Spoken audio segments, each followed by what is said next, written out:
to you, Scott Douglas.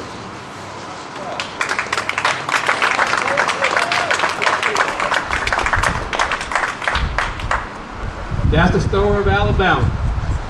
We withstood the rain, now the sun is shining. We got some more rain to withstand. I want to talk to our dear Governor Bentley.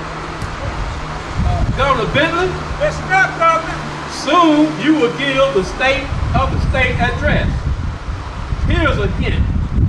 The state is sicker than many states of the United States, and far sicker than it needs to be. Yes, make it plain now. Now, Governor Bentley, you made it known over and over and over again how much you despise President Obama. We get that. You have also stated how much you love the people of Alabama. We heard that. Yes. But it's our fervent prayer, Governor, that you will find it in your heart to love the people of Alabama half as much as you despise the President of the United States.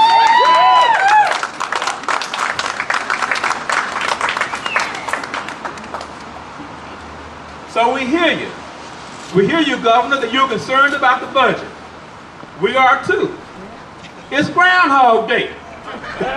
And we want to know how many times will you keep failing the people of Alabama? We are in this crisis because you and your legislative majority keep doing the wrong thing, hoping for a different result. Governor, if you want to do right by Alabama, you got to do the right thing. That's right. One, secure adequate funding for Medicaid. Yes. And two, don't be chicken. Proudly announce Medicaid expansion for the suffering people of Alabama. Yes. Governor, if you had expanded Medicaid at your first opportunity, you wouldn't be in the mess you're in now. That's right. You didn't, and we are. But don't dig it even deeper by despising the president even more than you love the people of Alabama. Governor, you can choose life over death. Yes. By expanding Medicaid. Life. Studies show that without expanding Medicaid, anywhere from 350 to 500 Alabamians will die needlessly every year. Yeah. Governor, you can choose jobs over unemployment and maybe get a paycheck for the first time by expanding Medicaid. Medicaid expansion creates over 30,000 jobs, 12,000 directly related to health care, much more than any other Alabama jobs creation program. And this is what's new. The White House is now proposing new financial incentives to convert, that's a good word, convert the remaining 19 states like Alabama. We will know by February the 9th, and this is what you can do. Call your congressional delegations and let them know you support the president's proposal to provide full federal funding for 3 years for all states that close the coverage gap. Call your governor's office. Let him hear from somebody else other than the hateful, the spiteful, and the fearful. Let him hear from the hopeful. Let him hear from you. Thank you very much. Thank you. What a message. We have a lot of work in front of us. We mentioned the governor, we mentioned the president, we mentioned the legislature.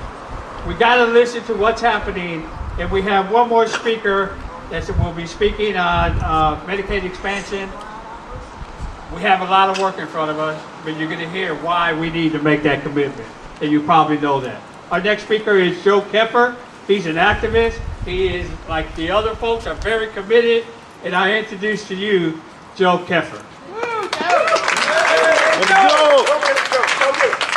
Thanks, Frank.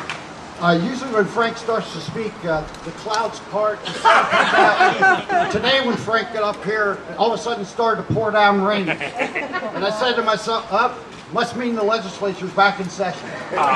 So it's time for us, though, to start changing that dynamic around. But I'm here to talk about Medicaid expansion. And I'm going to start off with the task force that was formed here recently, and they just came down with recommendations in December. And that task force said that Medicaid expansion needs to happen. It was university professors, it was doctors, it was hospital administrators, it was people from the community, and they came out and said it's time for a change. It's time for Medicaid expansion. Yes, time, today. Now, the task force was commissioned by Governor Bentley, and usually Governor Bentley, if he comes out and says something about Medicaid expansion or something else, the next day he'll come out and support it. The next day he'll come out and he'll say something like, well, we don't have the budget. Maybe we'll have to think about this. This time I would like to give him the benefit of the doubt. I think that the principles that are in this task force report are sound. I think we need Medicaid expansion. I think it's great that they came out and said it. I'd like to pick up on one aspect of it, though, that they talked about, and that's rural hospitals. The rural hospitals are in serious danger of closing. Yes, they are. There was a doctor down in Greenville recently that said 3/4 of my patients are either on Medicaid expansion or they're on Medicare. Without Medicaid expansion, this community is in real trouble. And he said our hospital is targeted for closing. A state Republican senator came out and said, we need Medicaid expansion, and I'll just quote his words. And it's Senator Dial. He says, a Republican that I am can't be from rural Alabama and not support expanding Medicaid. If we don't do something, my rural hospitals are going away. My doctors are going away. I'm going to have to drive 40, 60 miles to get adequate health care. This Republican called for a grassroots effort to bring lawmakers on board.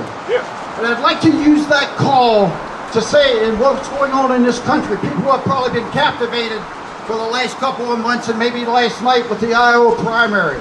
There's a lot at stake. We have people for the first time, not the first time, but a woman running for president of the United States. We have a socialist running, a Democratic socialist running for president of the United States. So there's opportunity there, and they're exposing issues. On the other side, though, we have gloom and doom that we've never seen before in this generation.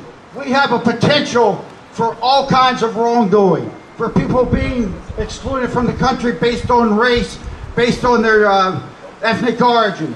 We have a lot of other horrible things that could happen if they get in. Lost my train of thought there, but we have horrible things that could happen. Let's go. So we've got to get out there this year. We've got to be out on the streets. We've got to write the letters to the senators, to the House of Representatives. We've got to get involved. Presidential elections happen every 4 years. It's a potential, as you're going to hear on minimum wage and other things. These are issues that are driving issues that the public supports. We got to stand up and fight back. Stand up, fight back. Stand up, fight back. Stand up, fight back. Thank you. Forward together! Forward together! Wow.